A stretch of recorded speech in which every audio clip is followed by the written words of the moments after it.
The gunshot echoed through the valley like thunder, sending a flock of startled birds into the crimson sunset sky above Caldwell, Texas. Lily James ducked behind an overturned wagon, her heart pounding against her ribs as bullets splintered the wood around her. The year was 1876, and she had never imagined her journey west would lead her into the middle of a shootout between bandits and a lone cowboy who seemed determined to protect a stagecoach full of strangers. "Stay down, madam," the cowboy shouted, his voice deep and commanding as he reloaded his Colt revolver with practiced efficiency. Lily peered over the edge of the wagon to see the tall figure in the dust-covered duster taking cover behind a water trough. His face was partially obscured by the shadow of his wide-brimmed hat, but she could see the determination in his squared jaw. 3 bodies already lay motionless in the dirt street, and 2 more bandits were firing from behind the general store. The stagecoach passengers cowered inside the vehicle, mothers clutching children to their chests, men pressing themselves against the floorboards. Lily had only stepped out moments before the attack began, stretching her legs after the long, uncomfortable ride from Austin. "I got business with that strongbox," one of the bandits yelled. "Last chance to walk away, Vance." The cowboy Vance didn't respond with words. Instead, he pivoted around the trough, fired twice in rapid succession, and 1 more bandit fell. The last remaining outlaw cursed, emptied his revolver in a desperate barrage, then turned to flee. Vance stepped into the street, took careful aim, and fired once more. The running man stumbled, clutched his shoulder, but kept running until he disappeared between the buildings. As silence fell over the street, Lily slowly stood, brushing dust from her traveling dress.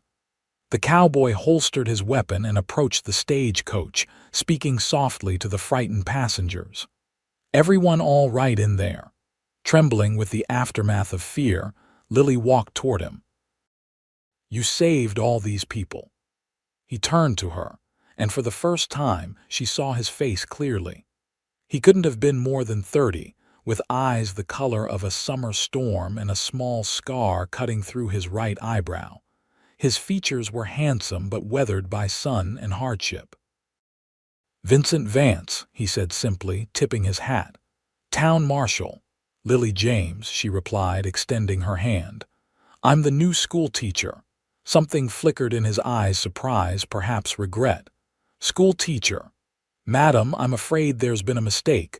Caldwell don't have a school anymore. Burned down last winter." The world seemed to tilt beneath Lily's feet.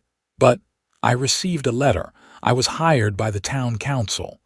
"Town council disbanded months ago when the silver mine started failing." He looked genuinely apologetic. "Someone should have sent word." Lily felt the weight of her situation crash down on her shoulders.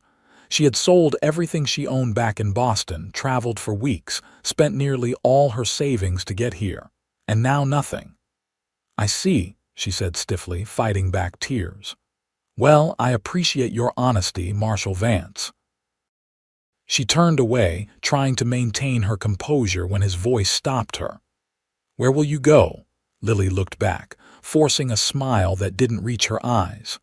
"I suppose I'll have to figure that out." The next day found Lily sitting in Caldwell's only hotel restaurant, counting the meager contents of her purse. Her options were grim. She had enough money to stay perhaps 2 more nights, or to purchase a ticket back east, but not to where exactly. She had no home to return to. "Coffee, madam." She looked up to find Marshal Vance standing by her table, 2 steaming mugs in hand. Without waiting for her response, he set one before her and took the seat opposite. "I've been asking around," he said, his deep voice low enough that only she could hear. "There's no school, that's true, but there are children here who need teaching." Hope flickered in Lily's chest. "Go on." 15 by my count. Ages 5 to 14. Most work with their parents when they should be learning their letters." He sipped his coffee. Town's not dead yet, despite what some say. The mine's struggling, but the railroad's coming through next spring. Cattle drives still stop here. Lily wrapped her hands around the warm mug. Are you suggesting I stay and teach, Marshall, without a school? Vince, he corrected. And yes, that's exactly what I'm suggesting. He hesitated. I've got a property on the edge of town, old trading post that's sat empty for years. It's rough, but it's got a solid roof and good walls. You could use it. Why would you help me? You don't know me. His weathered face softened almost imperceptibly. I've seen what happens to towns that lose their future, Miss James. Children need learning, same as they need food and shelter. The parents, would they pay for schooling? Some could pay a little. Others might trade goods or services. It won't make you rich. Lily considered his words. She hadn't come west for wealth, but for purpose, for a place to belong after losing her parents to influenza the previous year. It would be foolish, she said, thinking aloud, to start a school with no guarantees, no building, no supplies. Something like a smile touched the corner of Vince's mouth. Maybe, but I've known a few fools who changed things for the better. That afternoon, Vince took Lily to see the old trading post. The building stood a quarter-mile from the edge of town, a sturdy structure of stone and timber that had weathered many seasons. Inside, dust covered everything, and cobwebs hung from the rafters, but Lily could immediately see the potential. The main room could be the classroom, she said, already planning. That smaller room in back could store supplies. I could live upstairs. Vince watched her move through the space, measuring with her steps, gesturing to where desks might go. It needs work, he cautioned. New glass for those broken windows. Floors need scrubbing. Chimney might need clearing before you can light a fire safely. Lily turned to him, determination burning in her eyes. I can do the cleaning, the rest. Well, I'll figure it out. I'll help with the repairs, he offered. And I know some folks who will too, once they understand what you're aiming to do. Why are you doing this, Marshall Vance? Truly, he was silent for a long moment, his eyes distant. My mother was a teacher, he finally said, back in Virginia. She believed education was sacred work. When she died, I was 12, had to leave school to work, never did get back to my studies. Lily nodded, understanding more about this stoic man in that moment than she had since arriving. Then I accept your offer. I'll make this work somehow. Word spread quickly through Caldwell. By the end of the week, Lily had visited every family with children, introducing herself and explaining her vision for the school. Some welcomed her enthusiastically, desperate for their children to have opportunities they never had. Others were skeptical, seeing little value in education when there were fields to plow and cattle to tend. True to his word, Vince organized help. The blacksmith's wife brought curtains she'd sewn from flour sacks. The general store owner donated paper, pencils, and a few battered books. A carpenter crafted simple benches and tables. Vince himself worked tirelessly, replacing broken glass, patching the roof, and clearing the chimney so Lily would stay warm when autumn arrived. While the building transformed, so did Lily's relationship with the marshal. At first, they worked side by side in near silence, but gradually, conversation flowed more easily. She learned he'd been a Texas Ranger before settling in Caldwell 3 years earlier. He discovered her passion for literature, her dream of someday writing a book of her own. One evening, as sunset painted the sky in fiery hues, they sat on the newly repaired front steps of the schoolhouse, sharing a simple meal of bread, cheese, and apples. School opens tomorrow, Lily said, a mixture of excitement and nervousness in her voice. 10 students confirmed. Not bad for a start. Vince nodded, his profile gilded by the fading light. This town needed something to believe in again. "I'm still not certain it will succeed," she admitted. "So many things could go wrong." "You having doubts?" he asked, turning to look at her directly. "Not doubts exactly, just awareness of the challenges." He considered her words. "My father used to say courage isn't about not feeling fear. It's about feeling it and moving forward anyway." "Your father sounds wise." "He was, died in the war fighting for the Union." Lily studied his face, seeing the complexity of emotions there. "You've lost a lot." "Everyone has," he said simply. "It's what you build from what remains that matters." The next morning, Lily stood in her freshly swept schoolhouse, wearing her best dress, hair neatly pinned back. She'd arranged the makeshift desks in rows, placed her own desk at the front, and written her name carefully on the small blackboard one of the ranchers had found in his attic. The first student arrived early, Emma, the blacksmith's daughter, eyes wide with excitement, clutching a slate and a small posy of wildflowers which she presented to Lily with a curtsy. Others followed, brothers from the Miller farm, the doctor's son, twins whose father ran the livery stable. By 9 o'clock, 12 children filled the room, more than the 10 she'd expected. From the doorway, Vince watched briefly, nodding in approval before continuing on his morning patrol. Lily couldn't help but feel a surge of gratitude for his belief in her, in this possibility. The school days fell into a rhythm as autumn deepened. Lily separated the children by ability rather than age, working with each group while the others practiced their lessons. She discovered that Bobby Miller had a gift for mathematics, while shy Sarah Peterson revealed a beautiful singing voice when they practiced hymns in the afternoon. Each evening, Lily recorded the day's progress in a journal, planning the next day's lessons by lamplight. Sometimes Vince would stop by, bringing firewood or making small repairs, staying to discuss the town's happenings or listen to her read aloud from one of her precious books. They developed an easy friendship, comfortable yet charged with something neither acknowledged. Lily found herself watching for him from the schoolhouse windows, her heart quickening when she spotted his tall figure approaching. For his part, Vince found more and more reasons to visit the schoolhouse, his normally taciturn nature softening in her presence. 6 weeks after the school opened, disaster struck. Lily woke to the smell of smoke and the distant sound of shouting. Rushing to her window, she saw an orange glow illuminating the pre-dawn sky over the center of town. Throwing a shawl over her nightdress, she hurried downstairs and out into the cool morning air. Caldwell's Main Street was chaos.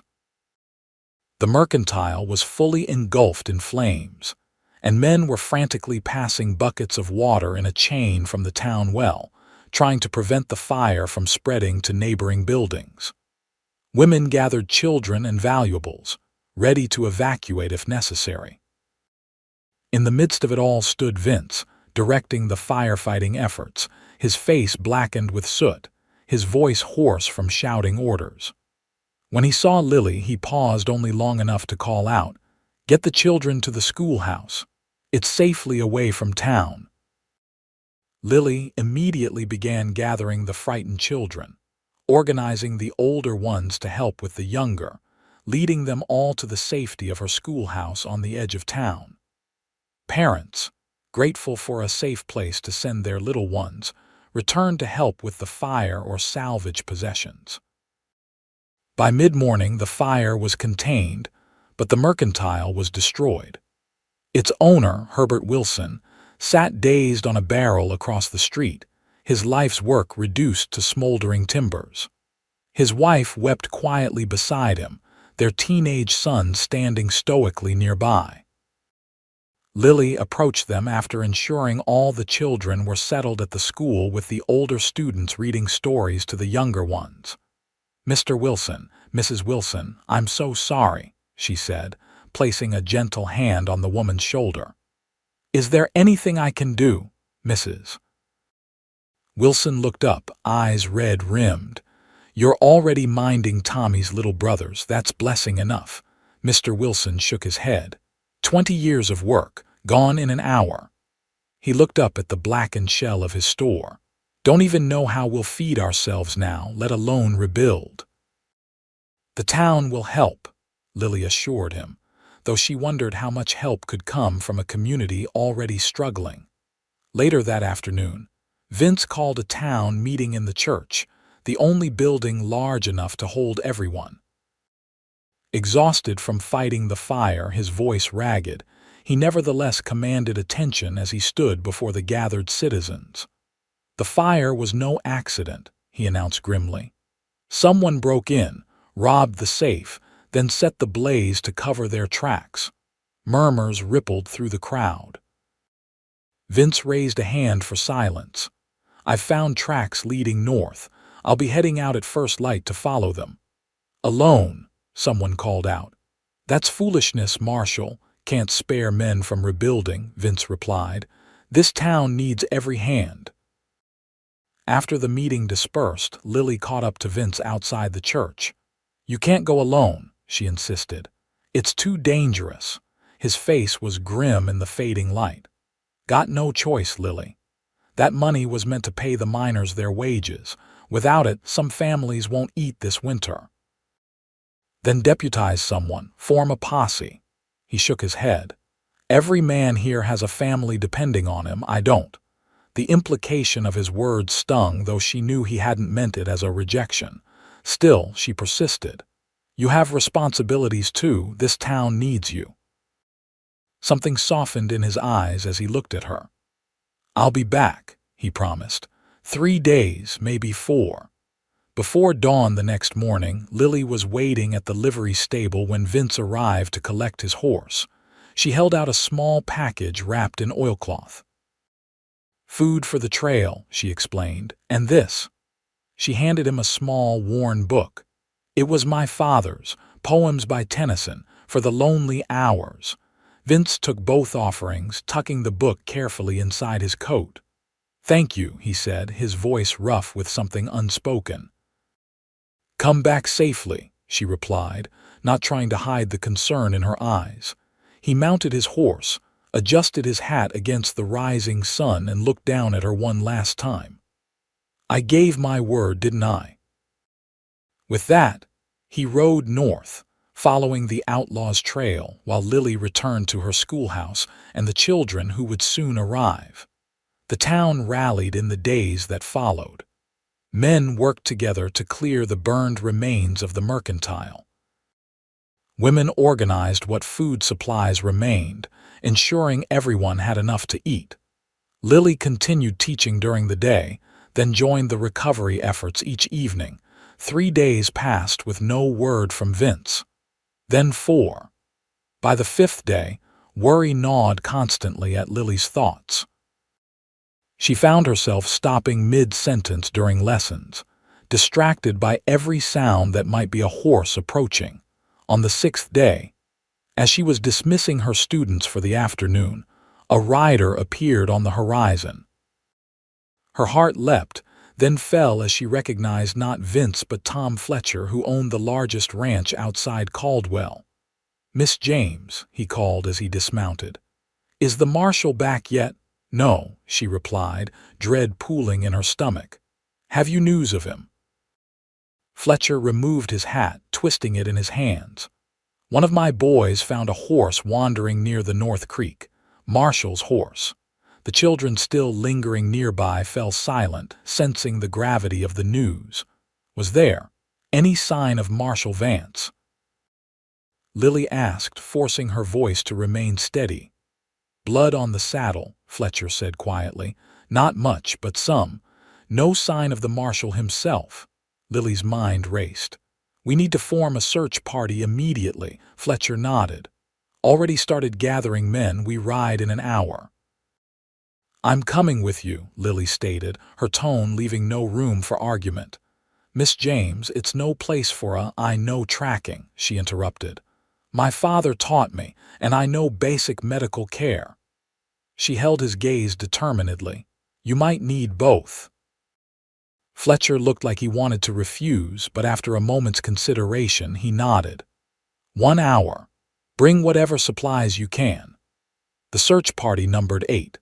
Fletcher and 3 of his ranch hands, the blacksmith, the doctor, a former cavalry scout who now ran the saloon, and Lily. They followed the creek northward, finding occasional signs of passage, a broken branch, disturbed stones, a fragment of fabric caught on a thorn bush. As dusk approached, the cavalry scout, a man named Harkins, raised his hand for the party to halt. "Smoke," he said simply, pointing to a thin gray line rising above the trees ahead. They approached cautiously, tethering their horses and continuing on foot. Through the trees they spotted a small cabin with light showing through its single window. 2 horses were tied outside, neither was Vince's. "That's Jeremiah Reeves's old hunting cabin," Fletcher whispered. "Been abandoned for years." "Perfect hideout," Harkins added. The men spread out, surrounding the cabin, while Lily remained hidden with the horses, her heart pounding against her ribs. Minutes crawled by like hours. Then she heard shouts, a single gunshot, more shouting. Unable to bear the suspense, Lily crept forward until she could see the cabin. The door stood open, men moving in and out. Then, supported between Fletcher and the doctor, emerged a familiar figure, Vince, alive but clearly injured. Lily ran forward without thinking. "Vince!" He looked up, his face pale beneath several days' growth of beard, but his eyes brightened at the sight of her. "Lily, what in God's name are you doing out here?" "Saving you, apparently," she retorted, relief making her voice sharper than intended. Inside the cabin, the 2 outlaws who'd robbed the mercantile lay bound and sullen. Most of the stolen money had been recovered, along with other items that linked them to several robberies across the county. Vince had been shot in the side, just a graze, he insisted, though the doctor disagreed and had spent 3 days tracking the men to the cabin before they surprised him. He'd been their prisoner for nearly 2 days, waiting for an opportunity to escape. "Foolish," Lily muttered as she helped the doctor clean and bandage the wound. "Going after armed men alone." "Had to be done," Vince replied through gritted teeth. "You could have been killed." "Wasn't," the doctor chuckled. "I'll leave you 2 to sort this out while I check on our prisoners." He gathered his supplies and stepped away. Lily continued dabbing at the wound with a cloth soaked in whiskey. "When I heard Fletcher's news, I thought—" She couldn't finish the sentence. Vince's hand covered hers, stilling her movements. "I'm sorry you were worried." "Worried? I was terrified." The admission slipped out before she could stop it. Their eyes met, and something shifted between them, an acknowledgement of feelings too long denied. But the moment was interrupted as Fletcher approached to discuss the journey back to town. They traveled slowly the next day, Vince riding double with one of the ranch hands since his strength wasn't fully returned. The outlaws, tied securely to their own mounts, were guarded closely by the others. Caldwell welcomed them as heroes. The recovered money meant workers would be paid, families would eat, and the mercantile could begin rebuilding. That night, an impromptu celebration filled the saloon, with even the most temperate citizens joining in. Vince, however, retired early to his small room behind the marshal's office, his injury and exhaustion demanding rest. Lily checked on him before returning to her schoolhouse, bringing soup and fresh bread. "Doctor says you're to stay in bed tomorrow," she told him as she set the tray beside his bed. "Got prisoners to deal with," he protested weakly. "Judge won't be here until next week. The cells are secure. Your deputy can handle things for 1 day." Vince sighed, knowing she was right but reluctant to admit it. "Thank you. For the food, for coming to find me." Lily sat on the edge of the chair beside his bed. "Why did you really go alone, Vince? The truth." He was silent for so long she thought he might not answer. Finally he spoke, his voice low. Been responsible for other men before, lost some. Couldn't bear to lose any more in the Rangers, he nodded. Ambush. Apache Territory 69. 6 men died under my command. Lily's heart ached for him, understanding now the weight he carried. It wasn't your fault. Was my responsibility. He shifted, wincing slightly. Afterwards, figured it was better to work alone, safer for everyone. Except you, she pointed out gently. A ghost of a smile touched his lips. I don't much matter in the grand scheme. You matter to this town, Lily said firmly. You matter to those children who look up to you. She hesitated, then added softly, You matter to me. His eyes, clear despite his exhaustion, held hers. Lily, she stood abruptly, suddenly afraid of what might be said. You should rest. I'll check on you tomorrow. As winter settled over Caldwell, the town slowly healed from the mercantile fire.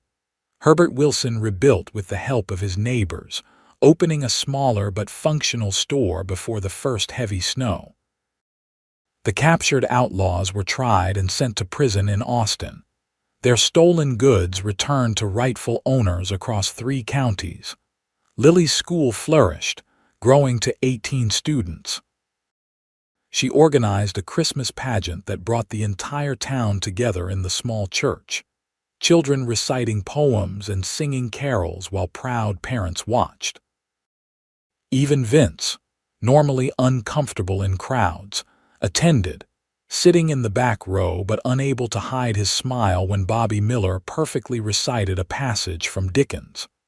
After the performance, as families mingled and shared refreshments, Vince approached Lily, holding something behind his back.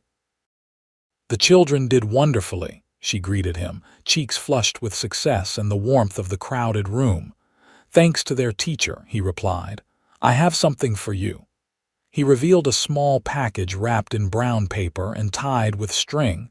Merry Christmas.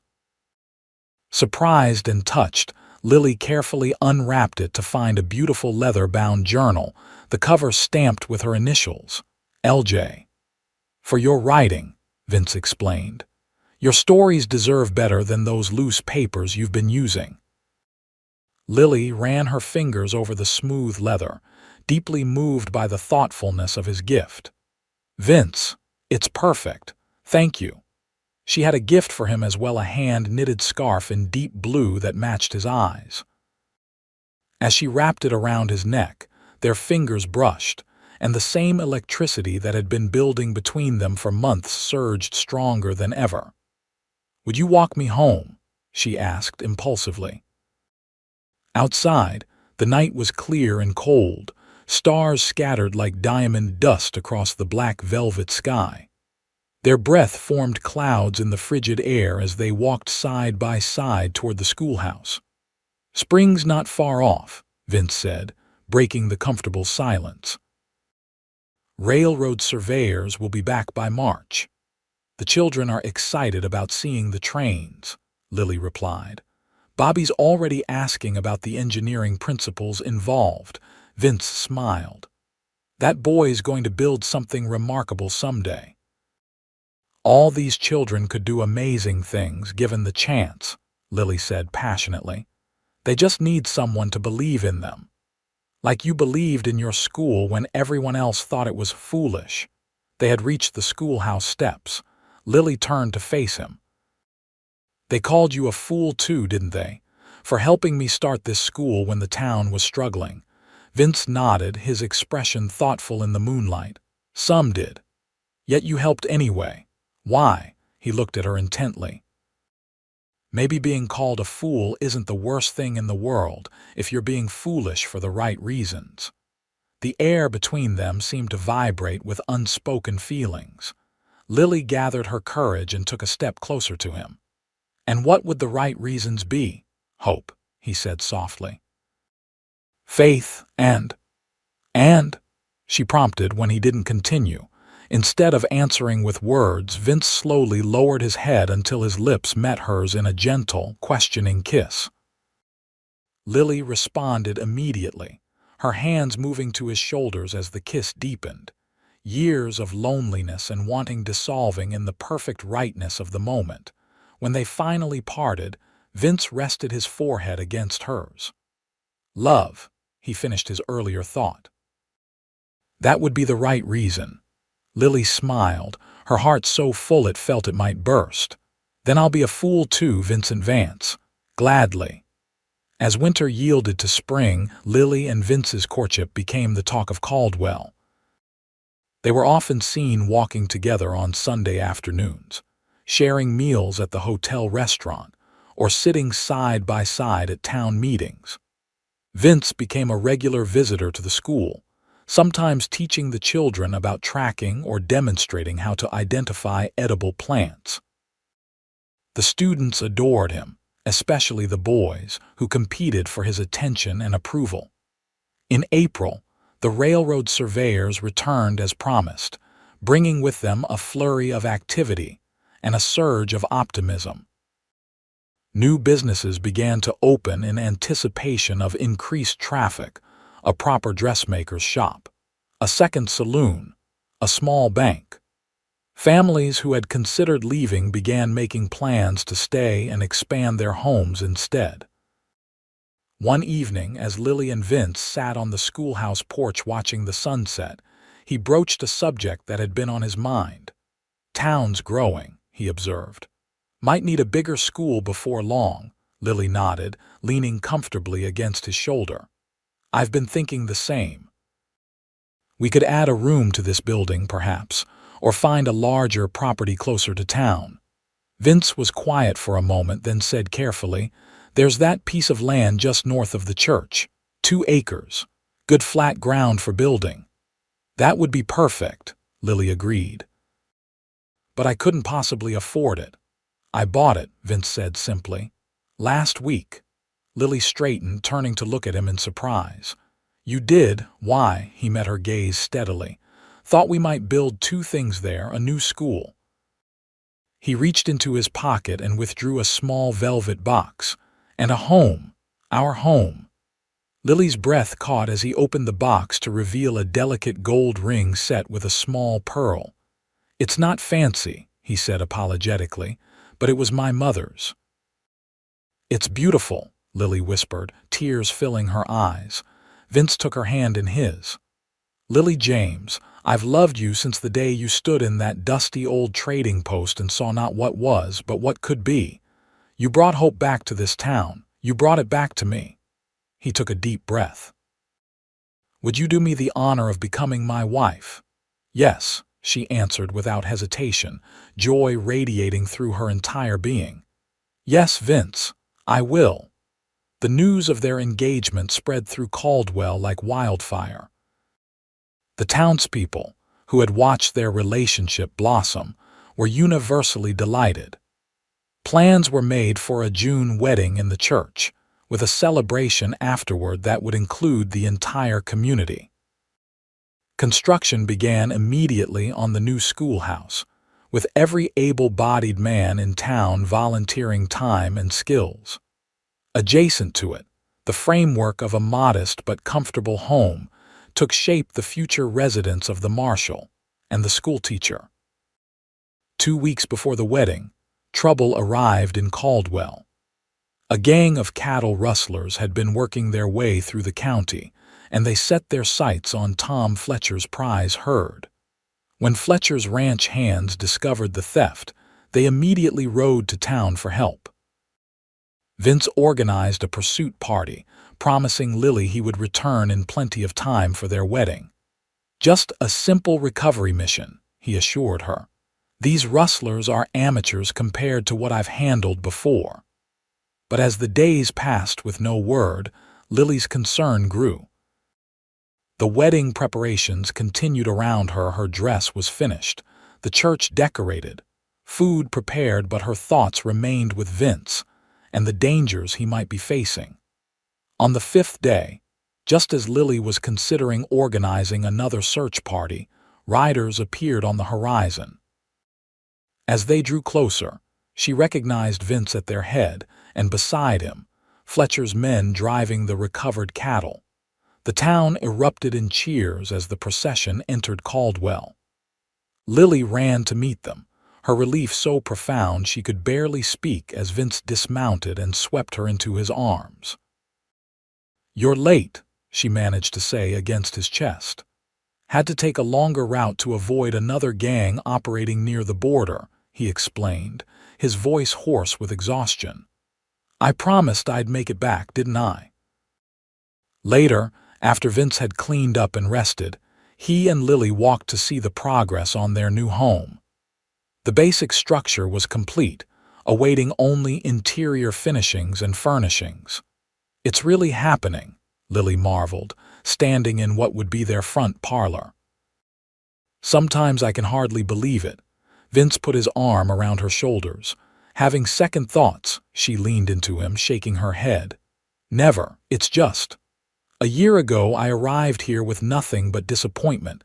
Now I have the school, the children, this town." She looked up at him. "And you? We've both been given a second chance," Vince said. "I never thought I'd find peace after what happened with my Rangers, never thought I deserved it. And now," a slow smile spread across his face, "now I think maybe the past doesn't have to define the future. That maybe there's room for happiness even after sorrow." The wedding day dawned clear and bright, a perfect June morning. The entire town of Caldwell gathered in the small whitewashed church, festooned with wildflowers and ribbons for the occasion. Children from the school formed an impromptu choir, singing hymns as guests filed in. Vince stood at the altar, uncharacteristically nervous, tugging at the collar of his new suit. Beside him stood Tom Fletcher as his best man, grinning at the marshal's discomfort. "Relax," Fletcher murmured. "She's not going to change her mind." Vince nodded, though his anxiety didn't diminish until the moment the church doors opened and Lily appeared. She wore a simple gown of ivory silk, her auburn hair swept up with sprigs of baby's breath, her face radiant with happiness. Herbert Wilson, the mercantile owner whom Vince had helped after the fire, proudly escorted her down the aisle in place of her father. As Lily reached him and placed her hand in his, Vince felt a sense of certainty he had never known before. This woman, this brave, intelligent, compassionate woman had chosen him, with all his flaws and scars. The realization was humbling and exhilarating. The ceremony was brief but moving. When the minister pronounced them husband and wife, Vince kissed Lily with a tenderness that brought tears to the eyes of even the most stoic ranchers present. The celebration afterward lasted well into the night, with tables set up in the town square, musicians playing, children running between dancing couples. As twilight fell, lanterns were lit, casting a golden glow over the festivities. "Look at them," Lily said to Vince as they took a moment's rest from dancing. She nodded toward the townspeople, the blacksmith and his wife swinging energetically to a fiddle tune, the saloon owner sharing a joke with the banker, children playing tag around the edges of the gathering.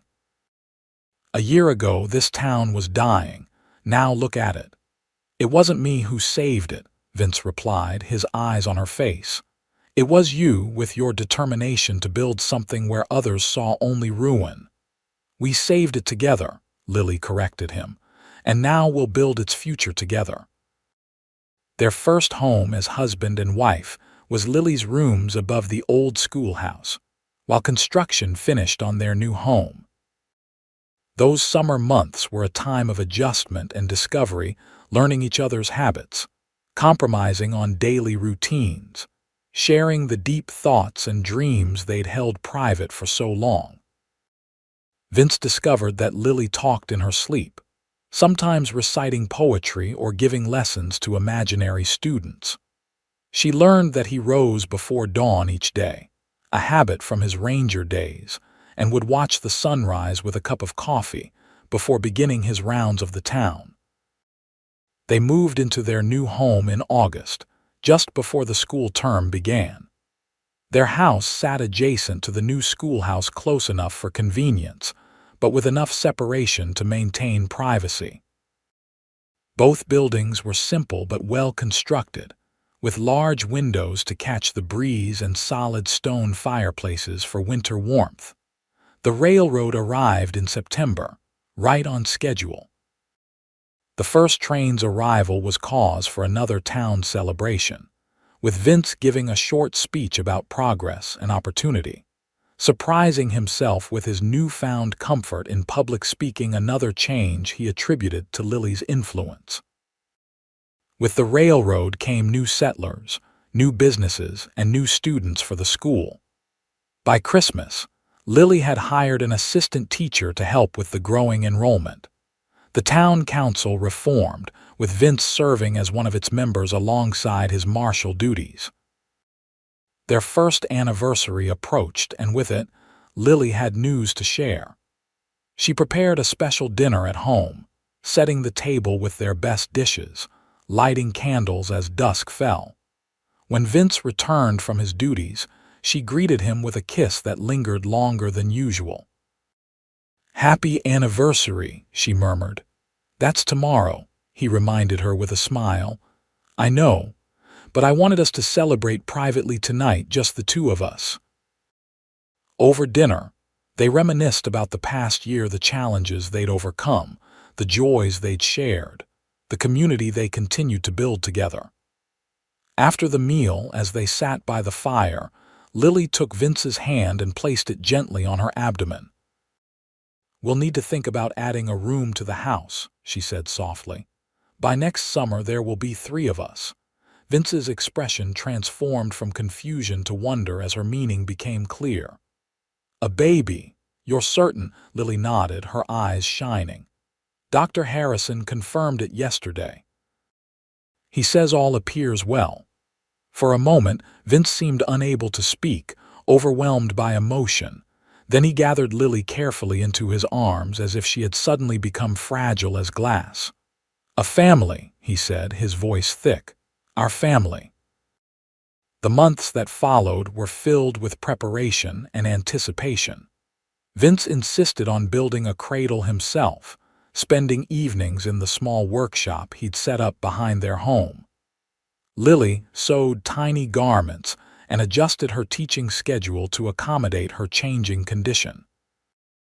The town watched her growing belly with collective interest. Caldwell hadn't seen many new births in recent years, and the marshal and schoolteacher's child was considered particularly special. Women brought gifts and advice. Men offered Vince cigars and congratulations. In late May, as wildflowers carpeted the plains around Caldwell, Lily went into labor. The birth was difficult and long, lasting through a day and night. Vince paced outside their bedroom while Dr. Harrison and 2 experienced mothers from town attended Lily, his worry increasing with each hour that passed. "She's young and strong," Tom Fletcher assured him, having come to provide moral support. "My wife had our first after 30 hours of labor. Sometimes it just takes time." Near dawn, a thin cry finally pierced the silence of the house. Minutes later, the door opened, and Dr. Harrison emerged, his face tired but smiling. "Congratulations, Marshal," he said. "You have a healthy son." Vince entered the bedroom to find Lily pale but radiant, cradling a small bundle in her arms. She looked up as he approached, her exhaustion evident but overcome by joy.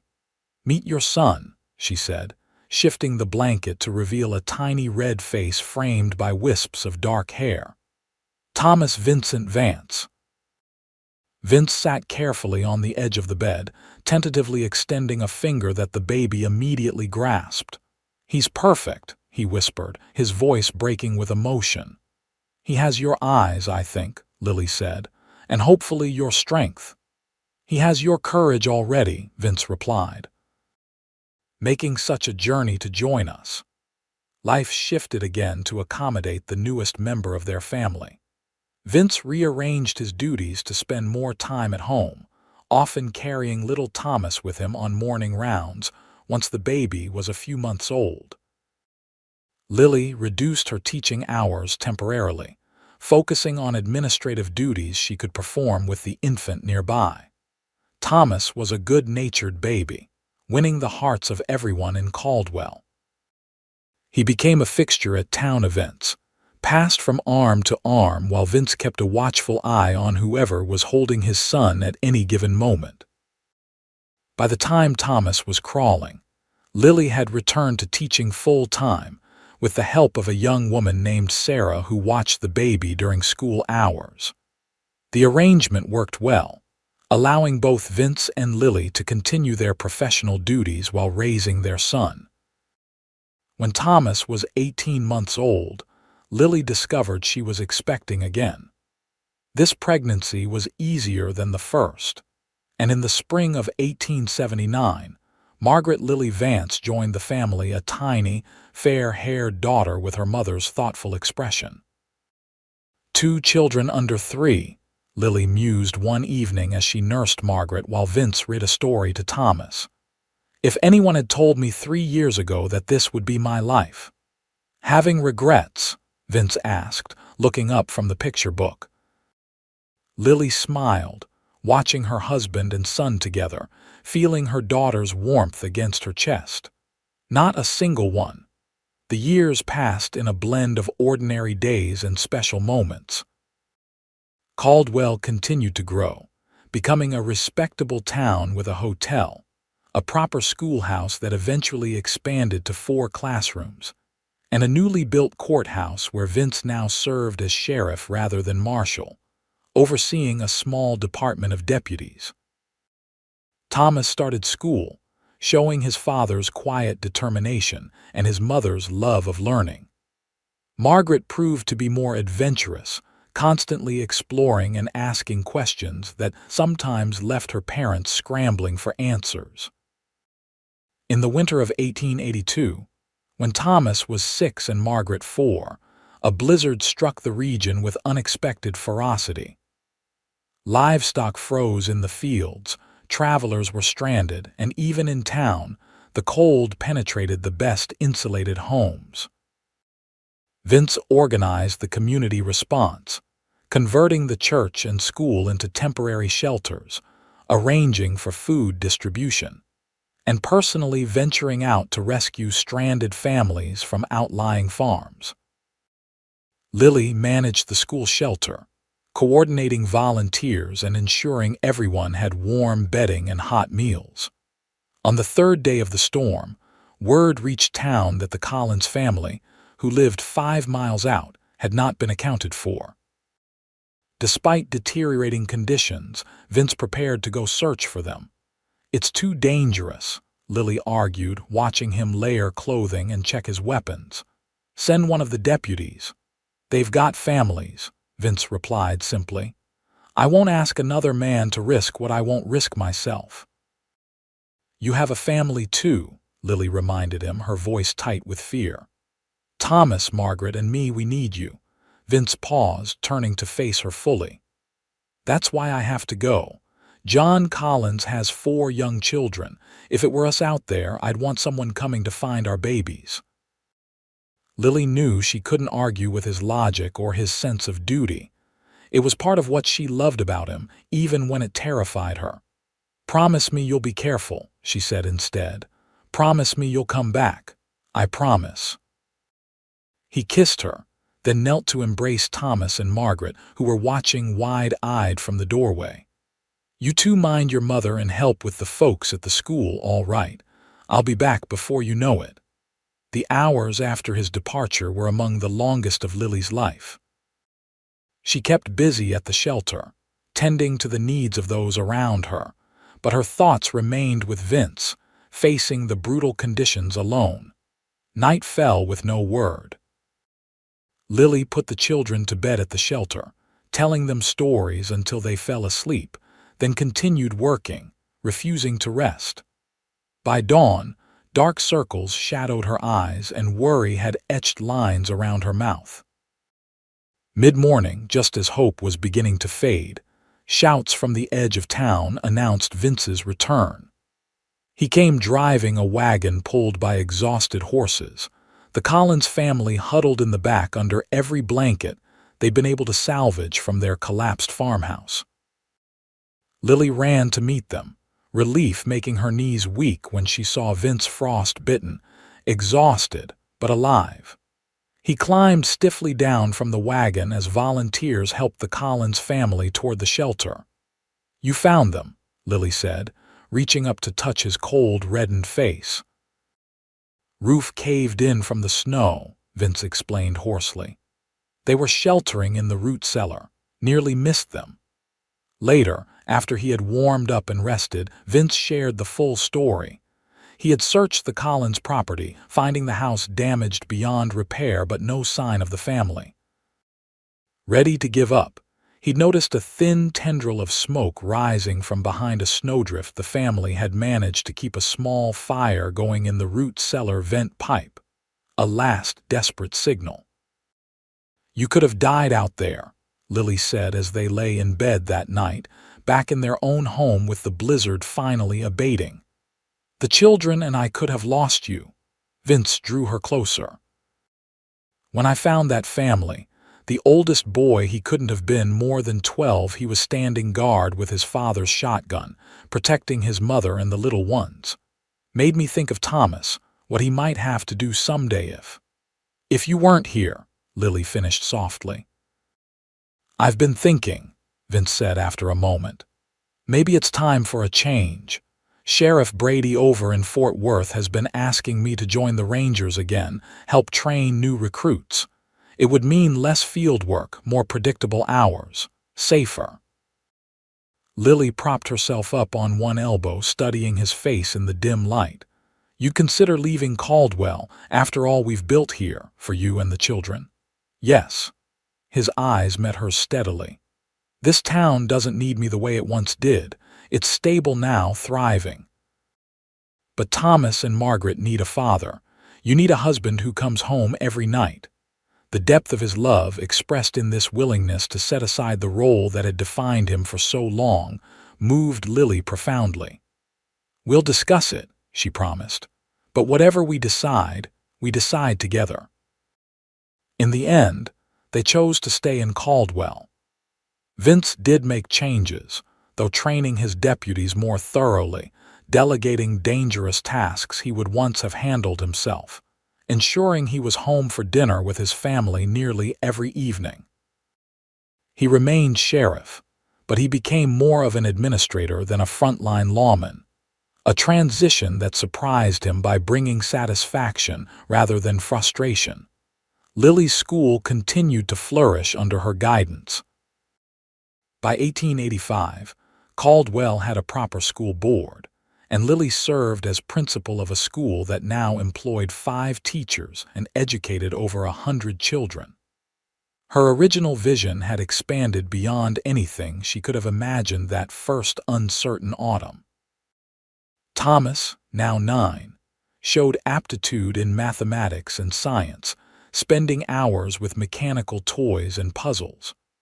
Margaret at 7 was already a voracious reader, often found in unlikely places around town with her nose in a book.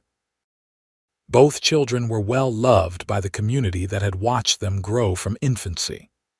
One evening in late summer, the Vance family sat on their front porch after dinner, enjoying the cooling air. Thomas was explaining his latest mechanical theory to his father, who listened with genuine interest, despite understanding perhaps half of what his son was saying. Margaret leaned against Lily's side, drowsy after a day of playing with friends. A rider approached their home, raising a hand in greeting as he came into view. It was Sam Harkins, Vince's chief deputy, looking apologetic for the interruption. "Sorry to bother you at home, Sheriff," he called as he dismounted. "Telegram came for you, marked urgent." Vince crossed the yard to receive the message, his family watching curiously from the porch. He read it quickly, then more slowly a second time, his expression shifting from concern to surprise. "Everything all right?" Lily asked when he returned to the porch, the telegram in hand. "It's from Washington," Vince said, still sounding slightly dazed. "The Department of Justice. They're establishing a new federal marshal's service, centralizing authority. They want me to help organize the Texas division." "That's a great honor," Lily said, recognizing the significance. "What would it involve?" "Moving to Austin, training marshals, coordinating across county lines." Vince looked at his children, then back to Lily. "It's administrative work, mostly, safe, good pay." "But we'd have to leave Caldwell," Thomas said, his young face serious. Vince nodded. "We would. But Austin has excellent schools, and it's a growing city with opportunities for all of us." "Would I still be able to teach?" Lily asked. "Austin has some of the best schools in the state," Vince replied. "They'd be lucky to have you." That night, after the children were in bed, Vince and Lily discussed the offer at length. The position represented not just professional advancement for Vince, but a chance for their family to grow in new directions. "Caldwell will always be special to us," Lily said, looking around their comfortable home. "This is where we found each other, where we started our family." "But maybe our work here is done," Vince suggested. "This town is established now, stable. It doesn't need us the way it once did." Lily thought about the school she had built from nothing, now a thriving institution that would continue with or without her. "Perhaps you're right. Perhaps it's time to seek new challenges." The decision made, they began preparations for the move. The town responded to the news with a mixture of sadness and pride. Their sheriff and schoolteacher were moving on to important work at the state level, reflecting well on the community that had shaped them. A farewell gathering was held in the town square, reminiscent of their wedding celebration so many years earlier. The same families were present, now with children grown taller, new faces among them, but the same spirit of community that had helped them all weather hard times. Herbert Wilson, his mercantile now a 2-story emporium, presented them with a fine clock for their new home. Tom Fletcher gave Thomas a hand-tooled saddle for the pony that would be waiting in Austin. The school children performed songs and presented Lily with a quilt, each square decorated by a different student. As the evening wound down, Vince found himself standing with Bobby Miller, now a young man of 20 preparing to leave for engineering studies in Chicago. "You know," Bobby said thoughtfully, "when Miss Mrs. Vance first started teaching here, folks said she was foolish. A school with no building in a dying mining town," he smiled. "They said you were a fool too for helping her." Vince nodded, remembering those early days. "They weren't entirely wrong. It was a gamble. But look what came of it." Bobby gestured to the thriving town around them. "I'd never have had a chance at college without her teaching. Dozens of us wouldn't have had the opportunities we've had." He extended his hand to the sheriff. "Some kinds of foolishness change the world, sir."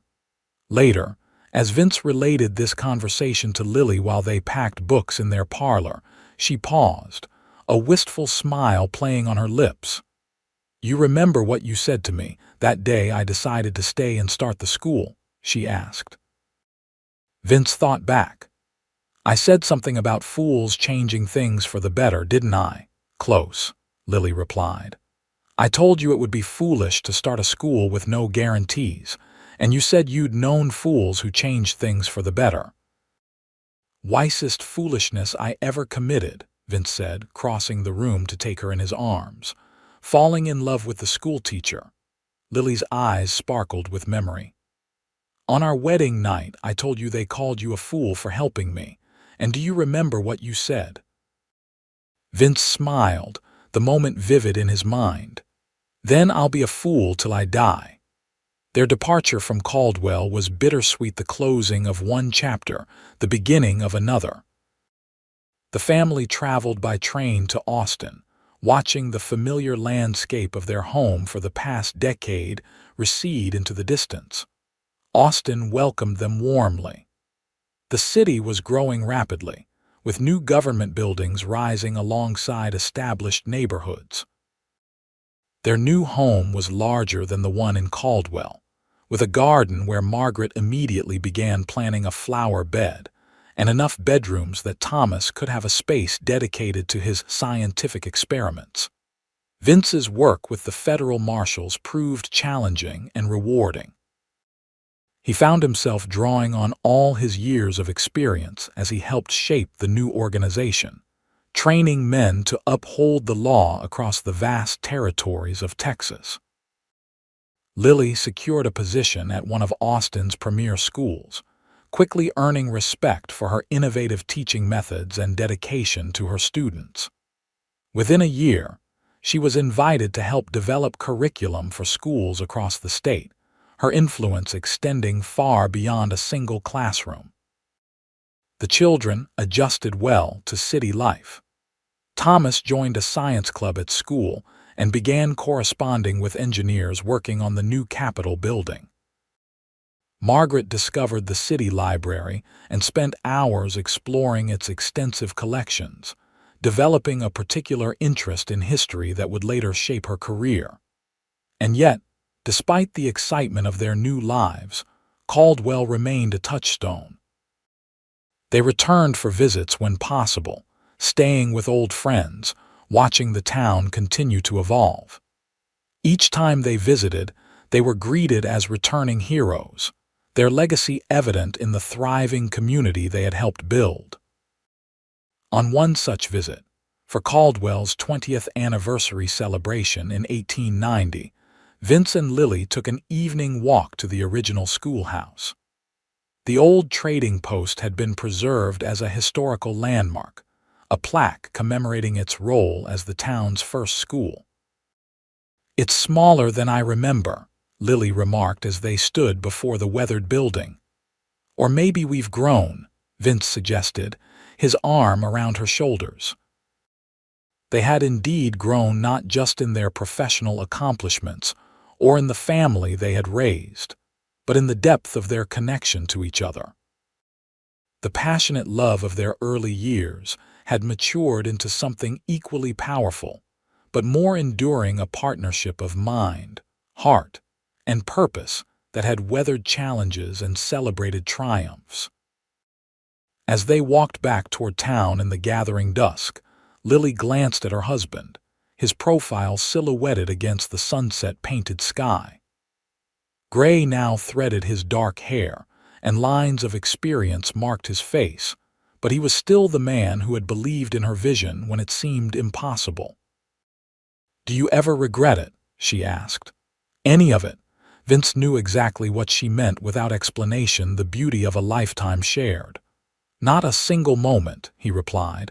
"Being a fool for love turned out to be the wisest choice I ever made." Lily squeezed his hand, her heart full. "Then we'll be fools together till the end of our days." "Till the end of our days," Vince agreed, "and beyond."